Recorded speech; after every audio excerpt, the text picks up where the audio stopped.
por acompañar esta fresquita tarde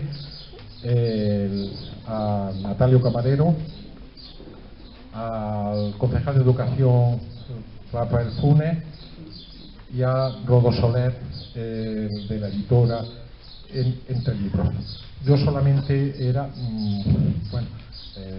darle las gracias por su asistencia esta tarde y aprovechar también, si Natalio me lo permite, no dejen hasta el día 30, tenemos la exposición documental en la sala central de biblioteca con motivo del Día Internacional de los Archivos, que hemos extendido a todo el mes de junio. Bien, pues gran parte de lo que esta tarde, como ya desgranará su autor, gran parte de los contenidos de este libro tiene una fuerte base documental en el Archivo Histórico Municipal. Archivo Histórico Municipal, que al igual que la biblioteca, les animo a que de aquí al día 30 visiten por la tarde, a las 7 de la tarde, puedan ver el archivo, el interior del mismo, las antiguas cámaras del Banco de España y la exposición documental que al respecto tenemos. Y ya sin más, pues doy paso a Rodo para que inicie el acto. Gracias. Bueno, en primer lugar, suele ser mi hermano el que hace las presentaciones y demás. No ha podido venir, me ha tocado a mí y, pues bueno, intentaré comentar un poquito, pero tampoco he podido prepararme así. Bueno, comentar que cuando un autor presenta una editorial, un libro para publicar, pues entra en lo que llamamos una negociación. Pues, son muchos los temas los que hay que tratar y ver cómo se publica, cuándo, de qué manera. En este caso ha sido tiempo récord. En 3 semanas el libro está en la calle. Nos lo presentó, nos gustó, la verdad. Vimos que sobre historia de Linares hay mucho publicado, pero lo que contiene este libro, de una manera sencilla y en un tono, podemos decir, divulgativo, lo vimos bastante bien, pues pega un repaso general a la historia de Linares, que ahora mismo no está muy, bueno, falta algo en el mercado sobre la historia de Linares, y consideramos que era bastante oportuno este libro y nos lanzamos ahí, junto con él. En el libro, bueno, pues tiene la faceta divulgativa de ha sido profesor durante muchos años de instituto, entonces tanto para jóvenes como para cualquier curioso que quiera conocer sobre la historia de Linares siempre puede encontrar algo ahí que todavía no conozca. Consideramos que está bien ideado. Y también la labor histórica, pues bueno, es investigador histórico sobre la historia de Linares, pertenece al Centro de Estudios Linarenses y le ha dedicado tiempo a hacer algo con rigor. Entonces, bueno, nos sentimos afortunados de poder publicar junto a este libro. Ya hemos publicado anteriormente y bueno, una satisfacción poder seguir colaborando juntos la publicación de libros. Ya pues bueno, doy paso a ellos. De cultura y autor Natalio Camarero, y, bueno, que al fin y al cabo es el protagonista de este acto.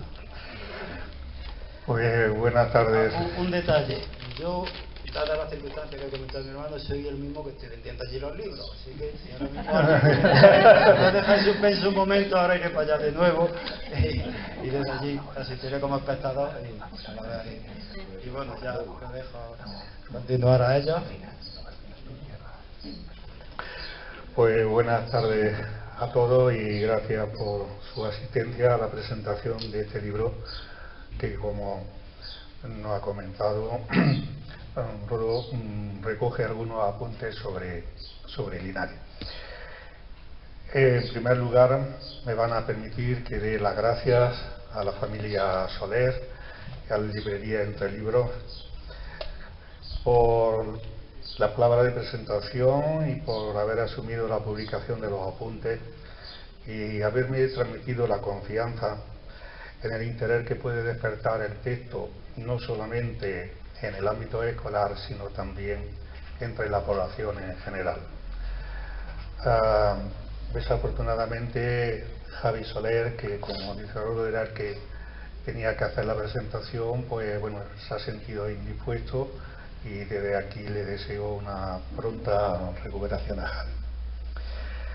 También quiero agradecer a Rafael Funes, concejal delegado de Educación del excelentísimo Ayuntamiento de Linares, el interés mostrado para que el texto tenga difusión en el ámbito escolar, interés que ha quedado de manifiesto en su intermediación con el Centro de Profesores de Linares Andújar y con los directores de los centros escolares, algunos de los cuales nos acompañan y a los que especialmente le agradezco también su presencia. Y por último, agradecer a Luis Rabaneda, director de la Biblioteca Pública Municipal, y también a la concejala delegada de Cultura, doña Ángeles Isat, que nos han ofrecido este espacio tan maravilloso para hacer la presentación del libro. Estos apuntes, en su mayoría, son producto de mi práctica educativa a lo largo de muchos años. Tradicionalmente los libros de historia o de geografía no hacen referencia a los ámbitos locales, a la realidad más inmediata que nos rodea y con la que los alumnos se encuentran día a día. De ahí que para mis alumnos elaboraba una pequeña de historia local y procuraba contextualizar con la historia general que estudiábamos. Con el tiempo, algunos compañeros de profesión, pues entre ellos don Juan Vicente Tapia, don Eduardo Rubio, don José Antonio Moreno, etcétera, me animaron a que lo recopilara y que lo publicara, pues podrían ser útiles para otros profesionales. Finalmente están aquí. Son 70 apuntes que pretenden un acercamiento general a temas y personajes de la historia y cultura linarense, con el propósito de despertar el interés que nos lleve a buscar un mayor conocimiento y comprensión de todos esos apuntes a través de la bibliografía específica ya publicada y también a través de las fuentes documentales que yacen durmiendo el sueño de los siglos en el Archivo Histórico Municipal. Su finalidad, por lo tanto, es puramente divulgativa y van dirigidos a la población en general y especialmente a la escolar, para que de forma sintética y puntual conozcan momentos y personajes que marcaron nuestra historia pasada y no tan pasada, y algunos de los elementos que como colectividad nos definen e identifican a los linarenses. Arrancan con 5 apuntes sobre aspectos geográficos.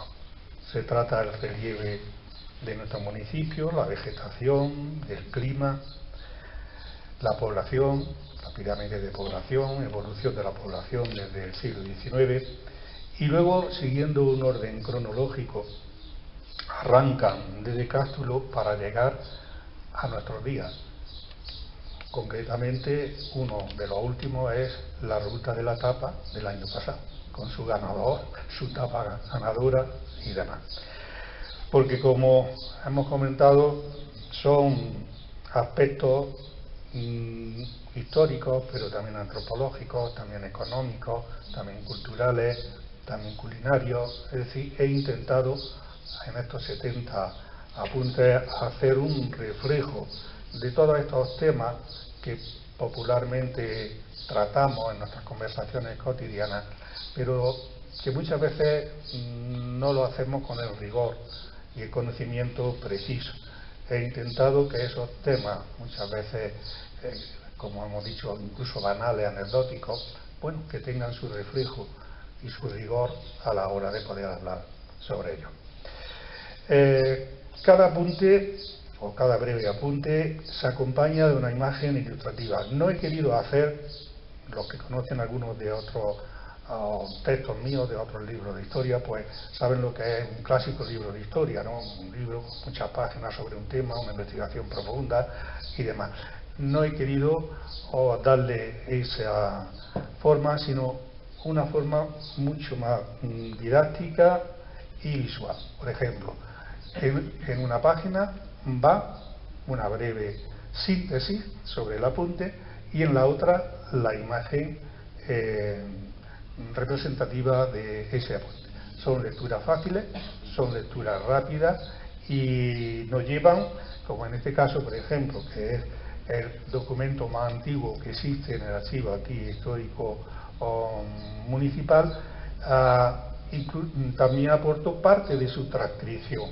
Es una forma de invitar, sobre todo a los más jóvenes, a esa labor de investigación, puesto que los documentos del siglo XIV, XV, XVI, XVII son documentos difíciles de leer. Para ello se necesita una preparación lógica que se adquiere, bueno, con la práctica o con el estudio. Y entonces es una de las formas que pretendo animar al ver un documento y a ver su transcripción, ver un documento que aparentemente no nos dice nada, como si una vez que lo abrimos y lo entendemos nos puede decir mucho sobre nuestra historia.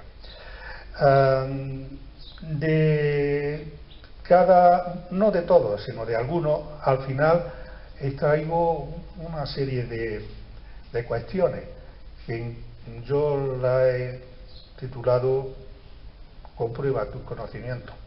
Es decir, al final pues hay una serie de unos cuestionarios para que una vez que leamos el libro veamos, no hagamos un examen a ver si aprobamos o no aprobamos. Eso ya es mi defecto como profesional de la enseñanza. Después de la teoría viene el examen, ¿no? y bueno, ahí aparece una forma de entretenimiento. Es una invitación simplemente a la colaboración de nuestro conocimiento sobre Linares. Los apuntes también se acompañan de una selección de libros, es decir, de una bibliografía, que versan sobre algunos de los temas tratados en ellos, para que el lector, si lo desea, pueda profundizar en aquellos aspectos que más despierten su interés.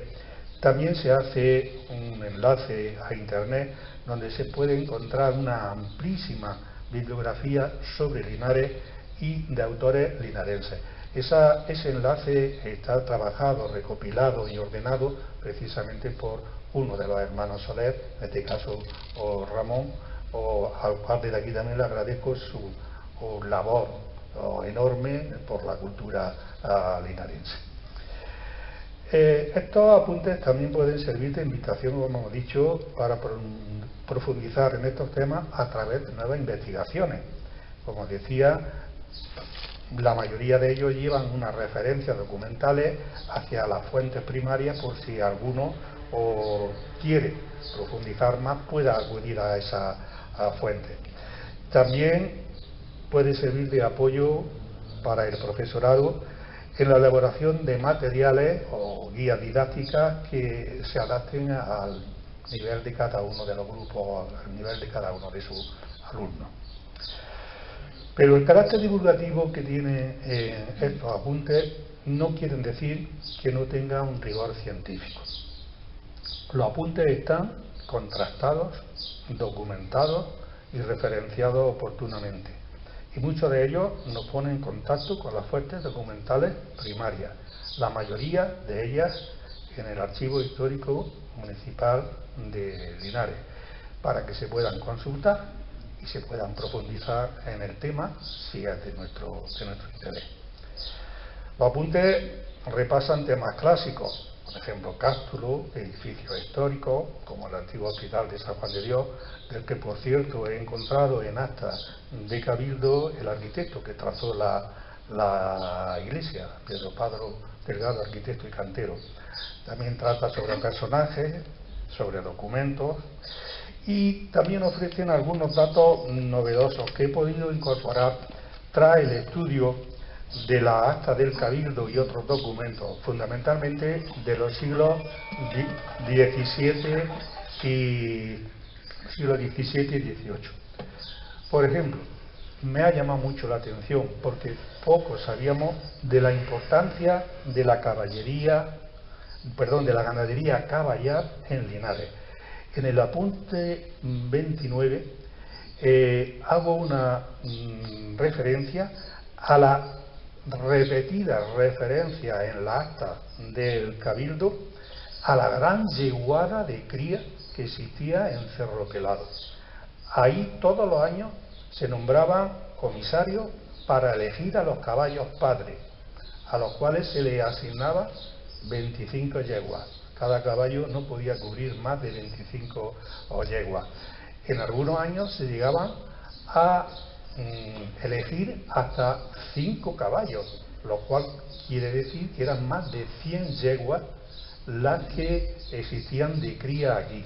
Y no todas estaban declaradas, porque por cada yegua los dueños tenían que pagar al caballo padre una cantidad, entonces muchos no las declaraban y las cubrían con otros caballos, pero se arriesgaban a que si eran descubiertos se le quitaba la propiedad de la yegua.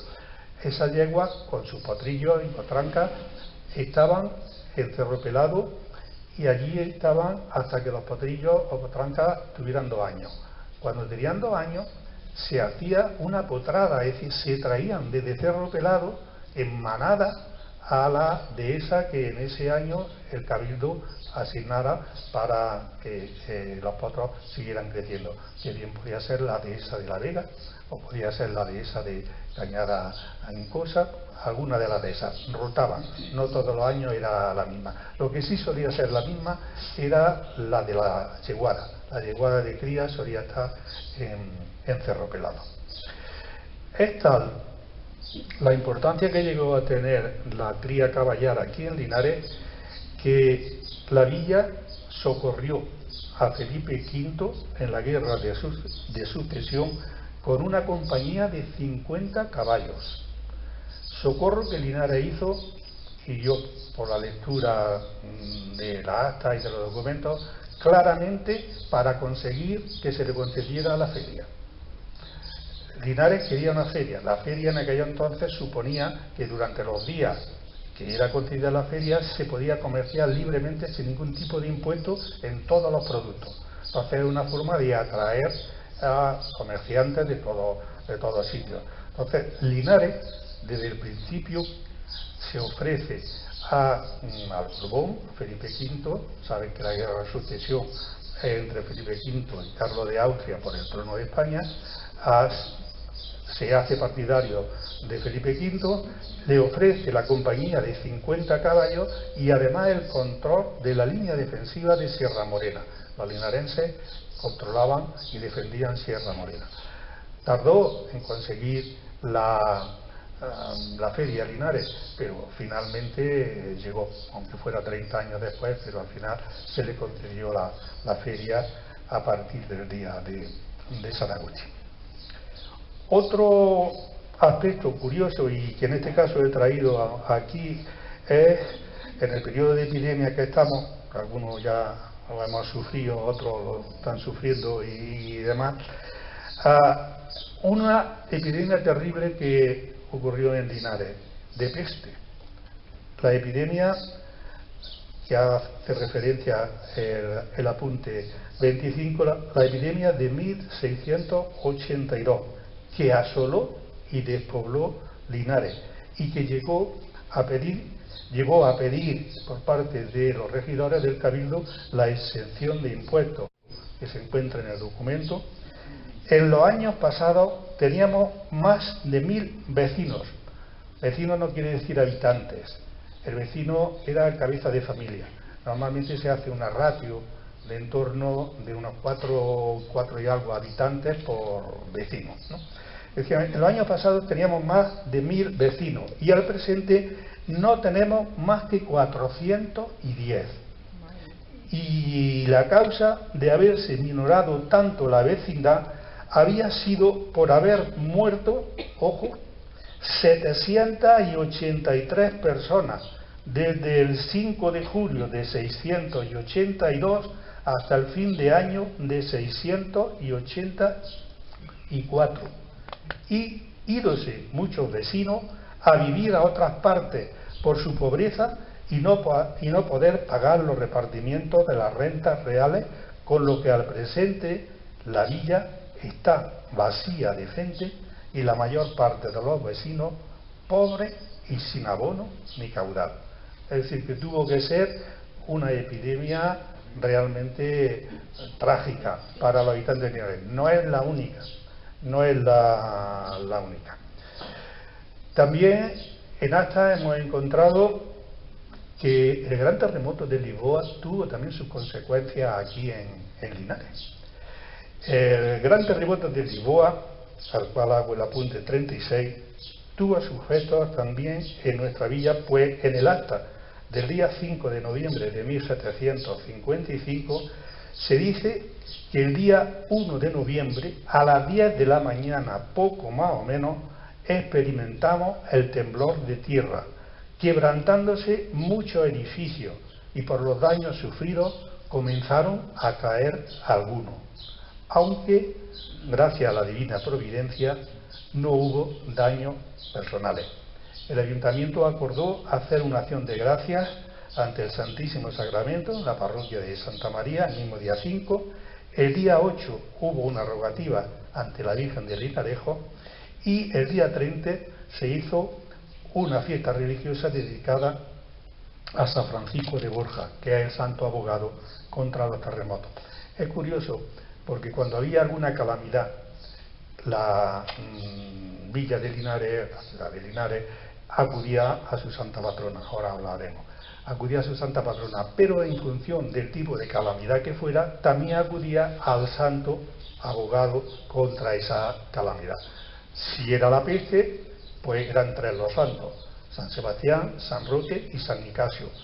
Aquí solamente teníamos ermitas de San Sebastián, ni de San Roque ni de San Nicasio. De ahí que cuando había peste se hacía procesión con la Virgen de Linarejo, de las Nieves, como primitivamente se llamaba, a la Virgen de Linarejo, y el santo, en este caso San Sebastián. Pero cuando había terremoto era la Virgen y San Francisco de Borja. Pero cuando había una plaga de langosta era San Gregorio Ostiense, que incluso se pedía que se trajera la cabeza del santo para la reliquia de San Gregorio Ostiense. Era una reliquia que estaba en Navarra y tenía huesos de la cabeza, y se había hecho una cabeza de plata, y dentro de la cabeza de plata estaban las reliquias, los huesos del santo. Entonces, cuando había una plaga de langosta, se pedía esa reliquia se traía, se echaba por arriba de la cabeza de plata agua, el agua pasaba por los huesos del santo, se recogía por debajo, y luego ese agua se salía al campo donde estaba la langosta, y en las 4 direcciones se hacían unas oraciones y se maldecía al demonio, se le echaba el agua bendita a la langosta, y así, pues bueno, hay muchas plagas de langosta. Una de ellas, por la intercesión, en este caso de la Virgen de Linarejo, Linares no sufrió la plaga, y a consecuencia de ello el ayuntamiento, el Cabildo, hizo un voto de celebrar todos los años una fiesta en honor a la Virgen. Esa fiesta se sigue haciendo todos los años, que es la llamada fiesta del voto de la Virgen. Ese voto es porque se libró a la ciudad se libró por intercesión de la Virgen de Linarejo de una de las plagas, de las muchas plagas que había en aquello entonces de langosta. Hemos dicho que la población pedía mucho auxilio a la Virgen de Linarejo. Son constantes las procesiones que se hacían desde el santuario hasta la ciudad, hasta la iglesia mayor de Santa María, y se traían por las calles, se mandaban limpiar las calles, se mandaba adornar y demás. Y hemos encontrado y adjunto un extracto del acta justo el día en que el Ayuntamiento de Linares nombró patrona y abogada a la Virgen de Linarejo. Fue en el Cabildo del 1 de enero de 1644, apunte 26, en virtud de la facultad dada por el Papa Urbano VIII para que cada ciudad o villa pudiera nombrar santo, patrón y abogado y celebrar la fiesta de Guardar en su día. El Cabildo nombró por patrona y abogada de Linares a la Virgen de Linarejo y fija su día de fiesta de Guardar el día de la Virgen de las Nieves, el 5 de agosto. Ojo, no nombra patrón.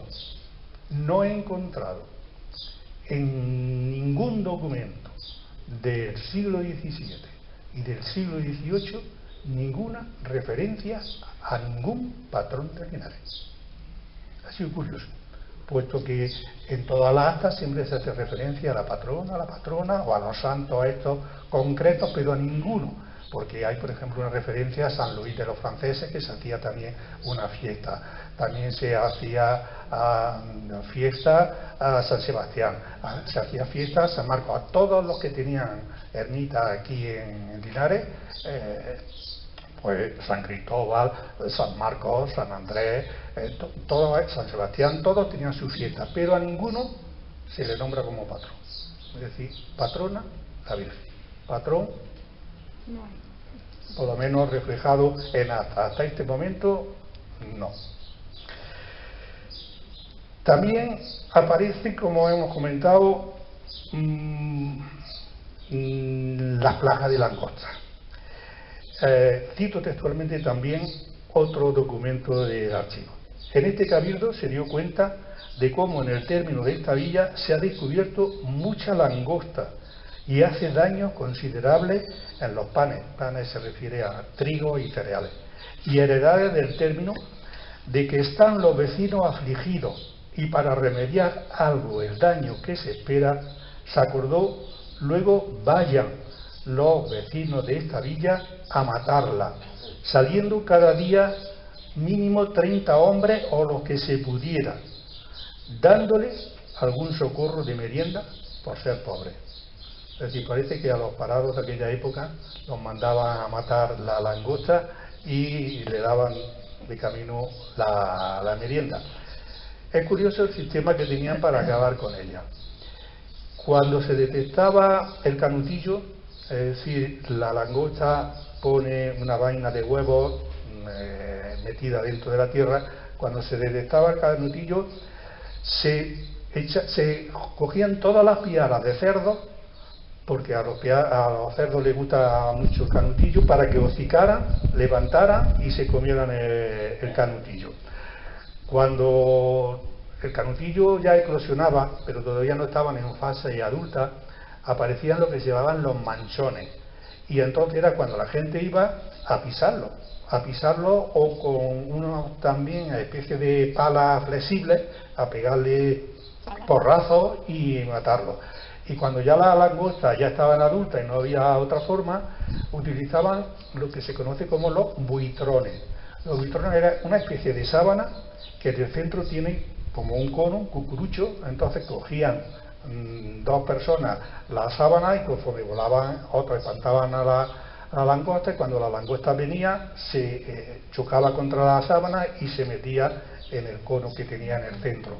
Una vez que estaban llenas, pues las enterraban, las quemaban, a veces también las quemaban. Había un rito curioso, una oración para San Gregorio y demás, que consistía en echar la langosta a un braserillo y demás, para también exorcizarla y que se fuera, ¿no? Había también problemas con los lobos. ¿Cuál sería mi sorpresa cuando vi que todos los años se nombraba aquí en Linares un veedor era como un concejal encargado de una materia en concreto, ¿no? Pues ahí estaba el veedor de obras, el veedor de tal, pero todos los años veedor de lobos. Y al final, pues claro, y uniendo de aquí, uniendo de allí, te das cuenta de lo que ocurría. Les leo textualmente también una de las actas. En el presente cabildo, y atento a ella y a lo que conviene remediar este gran daño para el favor de los vecinos y utilidad de sus ganados, acordóse que de aquí en adelante a cualquiera persona que matare o cazare cualquiera lobo mayor o camada de lobos cogido en el término de esta villa, trayéndolo y presentándolo ante la justicia y veedores, que son o fueren, para que les manden cortar la mano derecha. Se dé por cada lobo mayor o cama de chico 2 ducados, y por cada zorra que trujeren un real, y que se quede con la piel el que así lo trujere, y para que venga noticia de todos mandaron se pregone. Si había tal abundancia de lobos que se dio por parte del rey una disposición diciendo que se mataran las camadas y se pagara por los cabildos una cantidad de dinero a cada uno que matara. Es curioso esto que hemos dicho de que se le cortara la mano. Bueno, no se lo cortaban al que lo llevaba, se lo cortaban al lobo, le cortaban la pata al lobo. ¿Por qué? Porque se dio el caso de que llevaban el lobo, se volvían con el lobo y a los 2 días volvían con el mismo lobo. Y entonces, para evitar el trapicheo, pues dijeron nada, directamente. Eso ocurría también con los gorriones. Los gorriones a veces eran una auténtica plaga para el verano, para el trigo.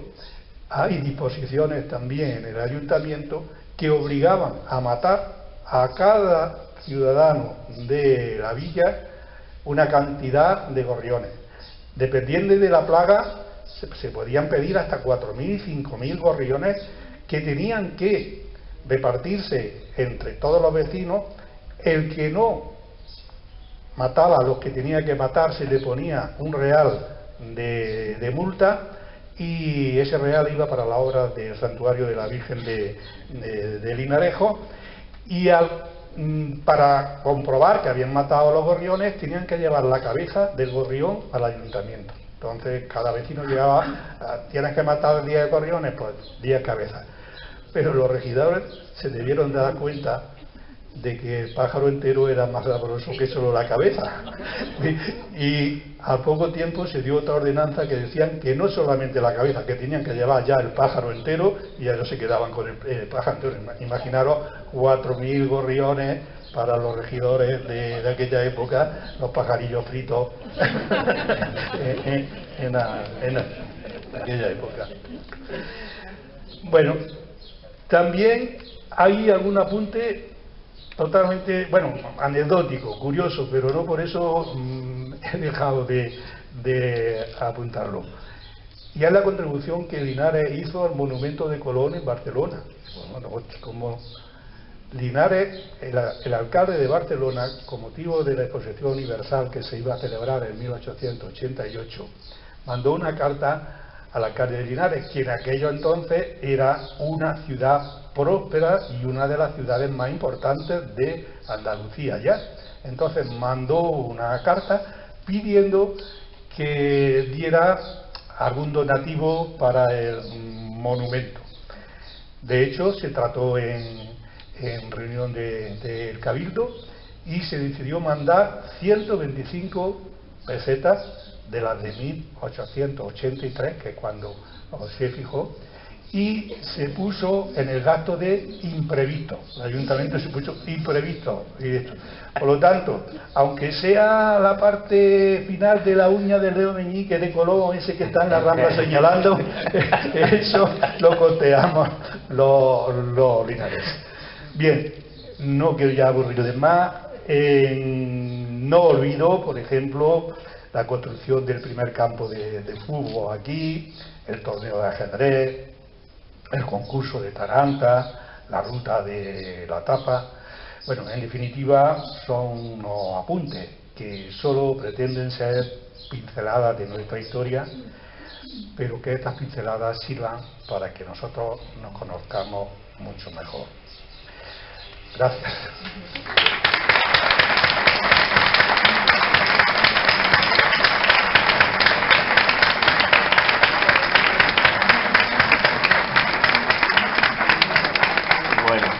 Qué maravilla, Natalio, qué maravilla. Muy buenas tardes a todos. Me toca un poco cerrar el acto, aunque imagino que, no sé si querrán hacerte, imagino que sí, alguna pregunta o que firmes algún. Todavía te tienes que quedar aquí un rato firmando libros, ¿eh? Bueno, luego lo de la factura también, podemos mandarle ahora una factura al alcalde de Barcelona. Pero con el IPC, con el IPC. Bueno. Esta pequeña broma, muchísimas gracias siempre al anfitrión, en esta ocasión a Luis Rabanera, director de la biblioteca. Veo también a la responsable de Cultura, a nuestra concejala Ángeles, la saludo de aquí. El poder de convocatoria que tiene Natalio es increíble, creo que merece la pena. Gracias también y enhorabuena a la librería Entre Libros, porque creo que esta aportación es imprescindible, esa colaboración, ¿no?, entre diferentes escritores y el mundo de las letras. Pues es importante que exista la posibilidad de dar a luz estas obras tan importantes. Bueno, la historiografía siempre está llena de sorpresas, la de esta ciudad también. Yo soy de Granada, pero desde el año 2006 vine aquí. Mi mujer es de Jaén, vamos, de Andújar. La conocí en Sevilla y le dije, me he traído lo mejor de Sevilla, una de Jaén.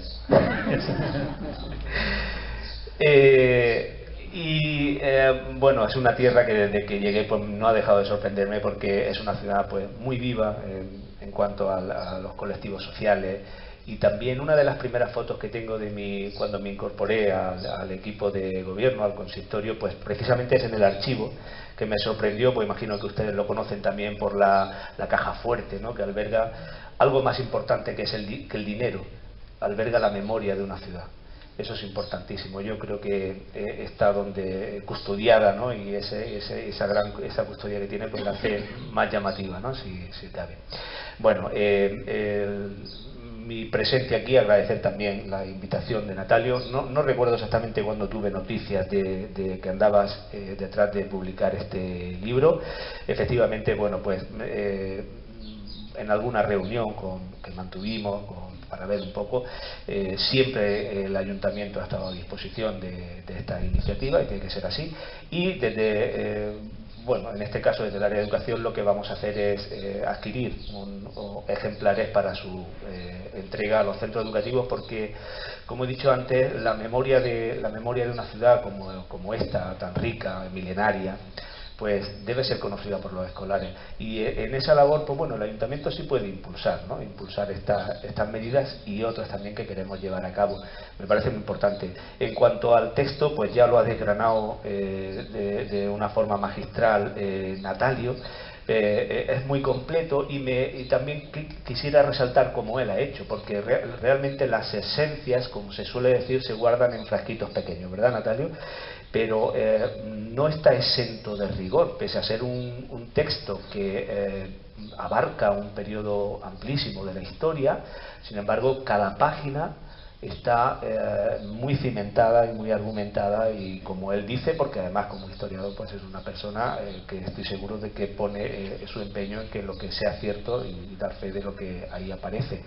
Y es pues a modo de hilos de un ovillo o de varios ovillos que le van a servir al docente para ir tirando y a partir de ese cabo suelto que hay ahí, ¿no?, pues ir tirando e ir desgranando, y realmente cada página daría para que los escolares, yo como también peco de docente, pues yo ya veo las actividades, los murales, las visitas, las búsquedas en internet, etcétera. Es decir, es un texto ideal para que esté en la biblioteca de todos los centros escolares, y de eso el Ayuntamiento de Linares pues se va a encargar.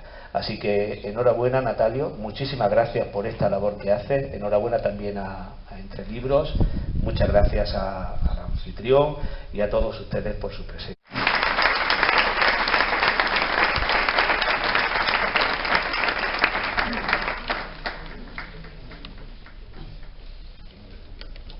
Sí. Bueno, si quieren hacer alguna pregunta, pues podemos abrir una pequeña rueda de...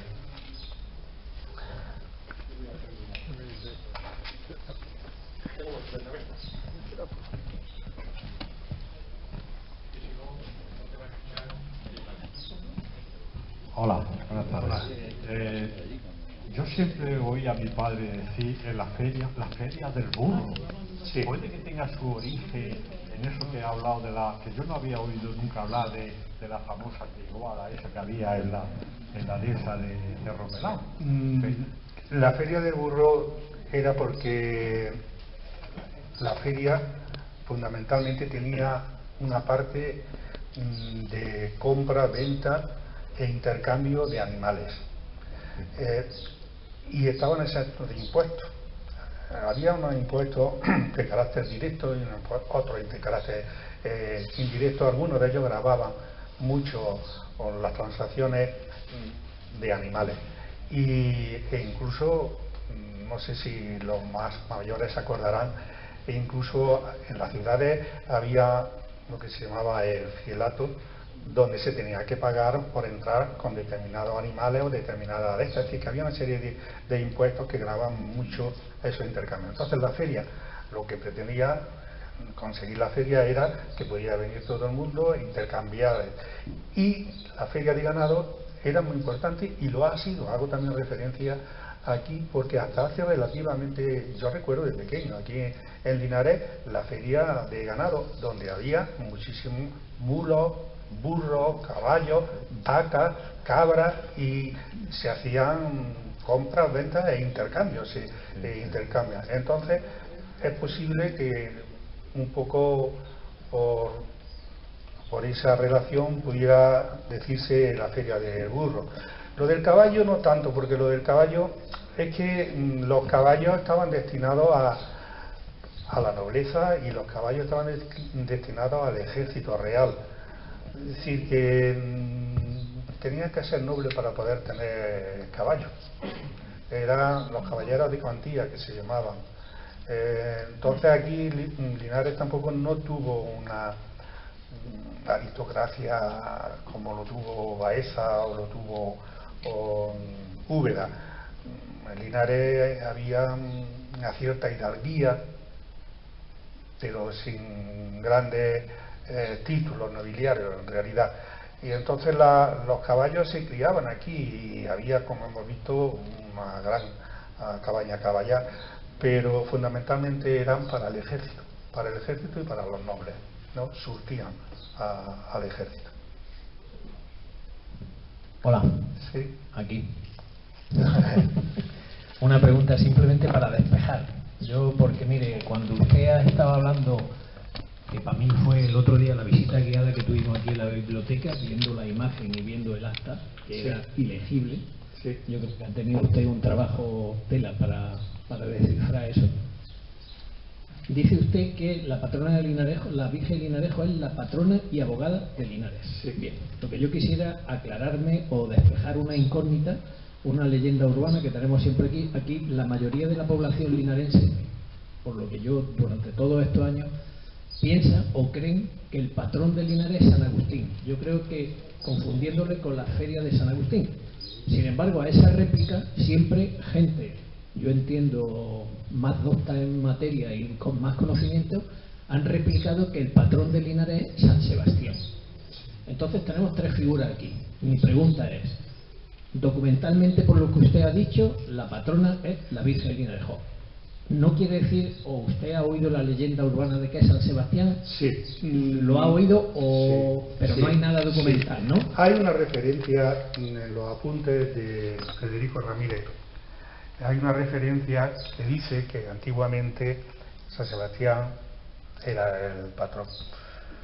Yo sí he encontrado varias procesiones de la Virgen de Linarejo con San Sebastián, pero con motivo de la peste.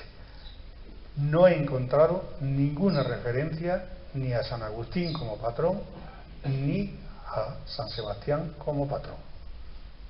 Yo no afirmaría, desde el punto de vista documental, por ahora, que en el siglo XVII y en el siglo XVIII, y por ende en los siglos anteriores y demás, Linares tuviera oficialmente patrón.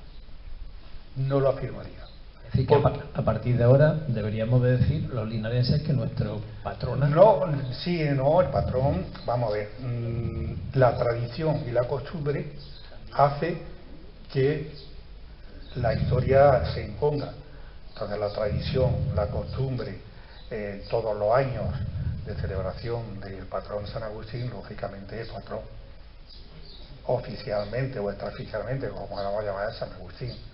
Que documentalmente no haya un texto, como es en el caso de la Virgen de Linarejo, que quede reflejado. El ayuntamiento nombra por abogada y patrona a la Virgen de Linarejo y fija su fiesta de guardar el día tal. Eso no apareció. Que lo pueda ver, hay tanta documentación en el archivo y con tanta dificultad de lectura, como usted bien dice, porque algunas de las letras, el escribano, saben que el escribano muchas veces cobraba por lo que escribía. Entonces, claro, en vez de escribir con buena letra, pues escribía pum, pum, pum, todo lo que podía, encadenaba las palabras y cada día que se levantaba ponía una abreviatura distinta. Y la misma, además había normalmente 3 escribanos y el cambio de uno a otro, las letras podían ser... Lo que sí consta, y eso remitiéndonos a tiempos actuales, lo que sí consta es que nuestra patrona, la Virgen Linarejo, es alcaldesa perpetua. ¿Eso sí consta? Eso ya consta, puesto que está nombrada por el Cabildo, en tiempos ya más recientes. Es decir, ya en el siglo XX y demás, pues hay muchísima más documentación, se pueden consultar mucho mejor todos estos datos y efectivamente alcaldesa, coronada, todo lo de... La Virgen de Linarejo aparece desde los primeros documentos, nombrándose la Virgen de las Nieves. Primeramente era Virgen de las Nieves, que está en su santuario de Linarejo, porque según la leyenda, la Virgen se aparece en el lugar que llaman Linarejo. Allí se hace una primera ermita, entonces la imagen de la Virgen de las Nieves está en la ermita que está en Linarejo. De ahí se va diciendo unas veces en la acta la Virgen de las Nieves y otras veces la Virgen de Linarejo, que está en Linarejo. Al final, podríamos decir que oficialmente en 1744 es cuando el Cabildo fija el nombre de Linarejo y mantiene su día de guardar, de fiesta de guardar, el día de la Virgen de las Nieves, que es el 5 de agosto. Eso está totalmente documentado. Con respecto al patrón, yo no me atrevería documentalmente ni decir que ni fuese San Sebastián ni que fuese San Agustín a partir de la concesión de la feria. ¿Por qué se concede la feria en esa fecha? También Linares tenía un voto de celebrar anualmente la fiesta de San Luis de los Franceses, que es precisamente por esa fecha, en la segunda mitad del en la segunda mitad del mes de agosto. Ese santo con el tiempo se desvanece, pero tenía. De hecho, se celebraba la fiesta de San Luis de los Franceses y se tenía que dar una limosna al convento de San Francisco todos los años. Y poco a poco se desvanece esa referencia a ese voto que la ciudad tenía con San Luis. Y vuelvo a insistir, aparecen puntualmente otros santos en función de las calamidades que le sobrevienen a la ciudad. La que está siempre es la Virgen.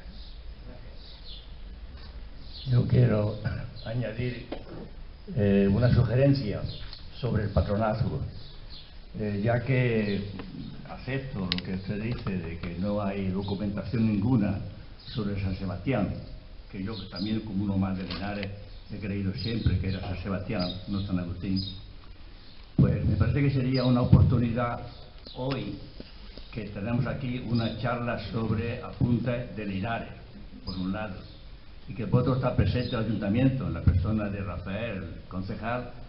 ¿Por qué no iniciar el que se hiciera una documentación y nombrar a alguien como patrono de Linares. Yo creo que antes, como lo hemos dicho, es que la propia tradición, la propia aceptación por la población de facto de un patronazgo de un santo tiene para mí tanta validez como un nombramiento documental. Sí, de hecho, San Agustín tradicionalmente siempre ha sido San Sebastián, no se ha celebrado en Linares prácticamente nunca. Tan solo puntualmente se celebraba su fiesta en su ermita, pero lo mismo que se celebraba la fiesta de San Marcos en la ermita de San Marcos, la fiesta de San Cristóbal en la ermita de San Cristóbal, la de San Andrés, la de Santiago, porque todos eran ermitas que tenía a Linares, y cuando llegaba el día del patrono se celebraba una misa, se hacía su fiesta y demás. Que sí es cierto que San Sebastián tenía cierta relevancia, sí, lo he encontrado en actas, que acudía normalmente representación del Ayuntamiento y demás, pero no he encontrado nunca esa referencia como patrón. Simplemente la fiesta de San Sebastián, lo mismo que la fiesta de la Candelaria. La fiesta de la Candelaria aquí era importantísima. El ayuntamiento compraba las velas y todo, las repartía y se hacía una procesión del día por las calles de Linares y demás. Y no digamos el Corpus. El Corpus ya era espectacular. ¿Saben ustedes que para el Corpus se montaba un tablao en la plaza de Bermejal y se hacían representaciones de autos de fe, teatro y danza y demás?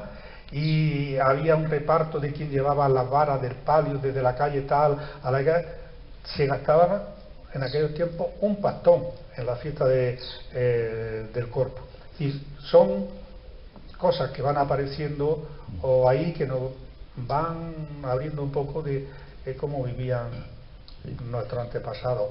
En ese aspecto yo no digo ni que sí ni que no, sino simplemente que desde el punto de vista histórico yo no he encontrado ningún documento que pueda llevarme a afirmar eso.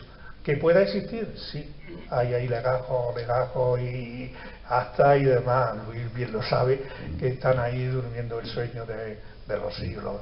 Por eso, pensando en esa misma historia de San Sebastián como posible patrono, que yo lo acepto, aunque no esté documentalmente hecho, ¿no? Pero bueno, era aprovechar esta oportunidad ahora. De hecho, a mediados del siglo pasado se volvió a construir un templo, la parroquia de San Sebastián, en recuerdo de que San Sebastián ha sido un personaje histórico aquí en Linares. Sí, pero la iglesia fundamentalmente se recurría a San Sebastián en la epidemia de peste, que eran muy frecuentes, y como hemos dicho, los abogados contra la peste eran San Roque, San Nicasio y San Sebastián. Aquí San Nicasio en Úbeda sí, San Roque en muchos pueblos aquí de la provincia, pero aquí no había tradición de culto ni a San Nicasio ni a San Roque, sí a San Sebastián. Pero vamos, yo en esos aspectos tampoco desde el punto de vista religioso no entro. Yo desde mi perspectiva de historiador es lo que doy a conocer.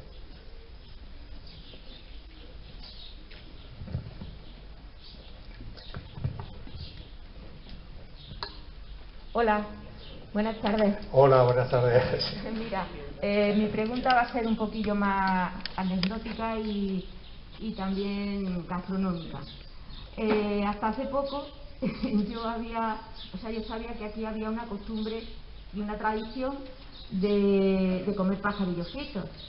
Y me he preguntado, yo no sabía que hubo una plaga hace tiempo ya, en la que tú has citado, y yo no sé si casi que me la has respondido antes, pero quisiera tener una certeza de si la plaga fue la causa de que hubiera esa costumbre aquí en Linares de comer pajarillos. No te puedo decir porque evidentemente no dicen. Los regidores se sentaban y se comían los gorriones que traían la lista. No es una plaga, era con bastante frecuencia, casi todos los años había problemas. con bandadas de palomas, pero sobre todo con gorriones, porque cambian las condiciones. En algunos años decían, tienen que matar cada habitante 6 gorriones, y si es agricultor, 12. Otros años dicen, en total 4.000, y que se lo repartan como pueda. Es decir, que no fue un hecho puntual, sino fue un hecho continuado, que mucho aparece en muchas actas, y es posible que, claro, imagínate, en aquella época, una época a lo mejor de hambruna, de sequía, que había habido malas cosechas, pues tú cazas 10 pájaros y no los vas a tirar a la olla, no, claro. Por lo que vuela a la cazuela. Lógico. Gracias.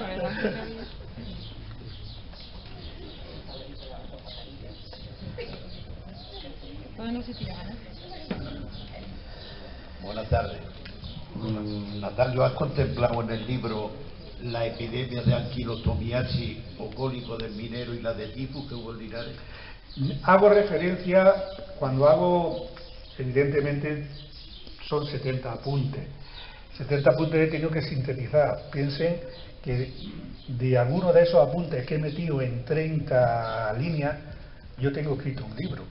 Es decir, he tenido que extraer ahí y seleccionar también. Entonces, cuando hablo de la peste, hago referencia a que no solamente era la única enfermedad que asolaba, que efectivamente el garrotillo, el tabardillo, era la malaria, el tifus, todo esto, la viruela también afectó muchísimo, y por supuesto todas las relacionadas con el mundo de la minería. Y son muchas las calamidades de tipo médico. Es curioso, porque de las primeras referencias que hay a médicos en la acta, algunos se pasaban de listos, y hay unas disposiciones que decían que no curen los que no saben curar, porque muchos decían que se ponían a curar y de curar poco. La anquilotomiasis fue muy importante aquí, estamos, sí, pero sí, mucho. Sí. Sí. Mucha gente como consecuencia. Si mi mujer me deja y con el tiempo puedo hacer una ampliación del apunte, ya tendremos en cuenta todas estas cosas que se quedan en el tintero.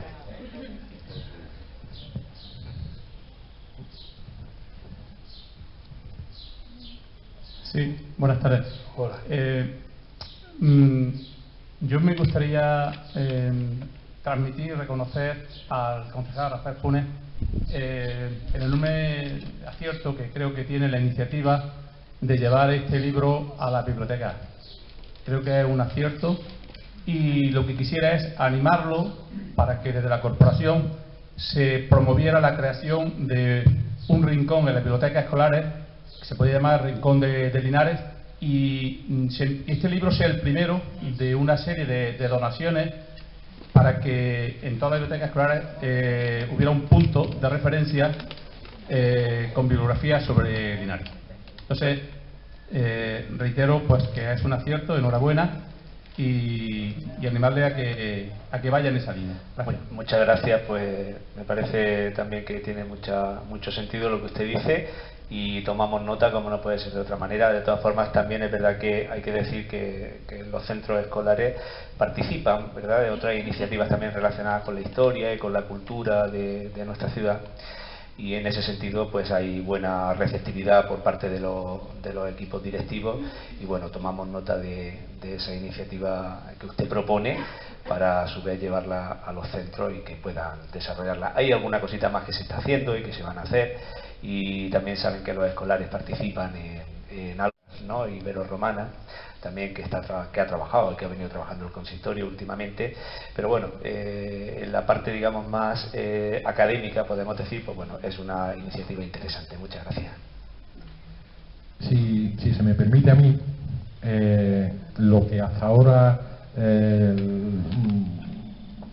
es un voluntarismo por parte de algunos docentes que me lo han transmitido. Yo se lo hice llegar también al concejal de Educación, en el sentido de que el archivo está ahora más abierto que nunca, contando como contamos dentro de la enseñanza regla con una asignatura que le viene al pelo, que es patrimonio histórico andaluz. Es decir, para un trabajo pues ya más elaborado con las fuentes primarias, con las fuentes documentales, que no solamente se quede en una visita puntual cuando en el mes de junio celebramos el Día Internacional de los Archivos o una exposición temática, sino que desde la aula también se puedan trabajar y se puedan tener, lógicamente no los originales, pero sí copias autentificadas de material de archivo, de ese mismo material que en gran parte le ha servido a Natalio también para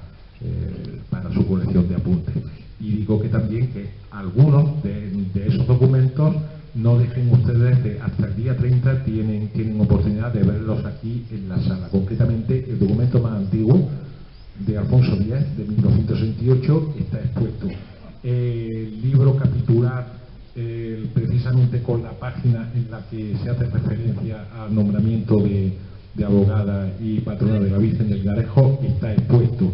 Y verán detrás también, ya hago un poco de spoiler, verán también detrás de ese libro una reproducción de posiblemente, se lo comentaba a algunas personas que estuvieron el otro día en una visita guiada, de posiblemente la iconografía hasta ahora mismo de entre las conocidas más antiguas de la Virgen de Linarejo, curiosamente portada de un expediente de hidalguía de 1750.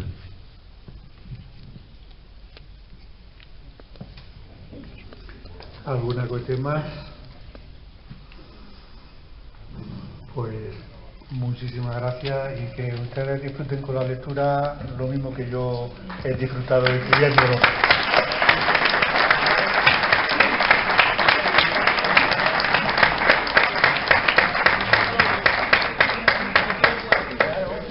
Muy bien, Natalio.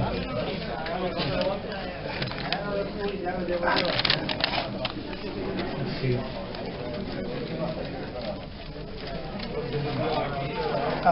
Hola. Gracias. Vale. Gracias. Sí. No, en absoluto.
de ser.